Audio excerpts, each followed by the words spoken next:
Pie savas biznesa idejas nonācam, redzot Siguldā, tas tieši bija redzot, kā bērns ar līdzīgu produktu darbojās un brauc, un uzrunāja tas vieglums, kā viņš to dara. Un tad papētījām vairāk un nolēmām sākt paši ražot.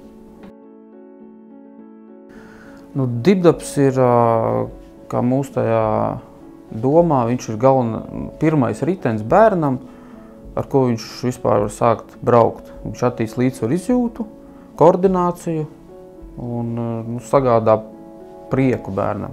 Jo ar to var gan pa taisnu virsmu braukt, gan pa mazajiem kalniņiem nobraukt. Un tas attīst līdzsvaru izjūtu, kad pēc 3-4 gadu lietošanas šo riteni, tad bērns var vienkārši kāpt jau uz lielāku riteni un atliks tik iemācīties mīt pedāļus, jo pārējā visu jau viņš mācēs to līdzsvaru turēt un tā tik būs tāda nianse.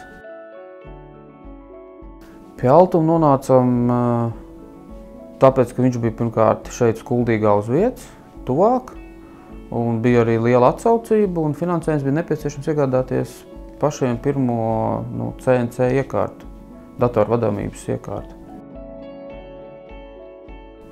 Tā programma, un to mēs vēl tā kā sadarbībā, mēs tajā laikā vēl bijām Kurzemes biznesa inkubatorā, viņi mums arī vēl palīdzēja ar padomiem, kur labāk griezties un kā meklēt, un tur kaut kā tas izkristalizējās kopā, ka tas Altums ir vispiemērotākais mūsu uzņēmumu tālākai attīstībai un iekārtu iegādē. Savus uzņēmumus tas noteikti ir atbildība lielāka un ar katru gadu to vairāk izjūt, kad attiecībā arī pret klientiem, pret darbiniekiem un noteikti arī pret apkārtējiem. Bet kaut kādā mērā tas dod arī brīvības sajūtu, kad pats sev saimnieks esi. Kad varbūt, ja gribi to vienu dienu vai stundu vēlāk atnākt, tu to var izdarīt un pats apzinies, ka tas tev kādreiz tāpat būs jākompensē. Un tad tu vienkārši tas dod to brīvības sajūtu no tā viedokļa, ka tu pats esi savs uzņēmums. Bet atbildība noteikti ir 2 reizes lielāka nekā algotam darbiniekam, kam ir konkrēts laiks un izdarīja un ej.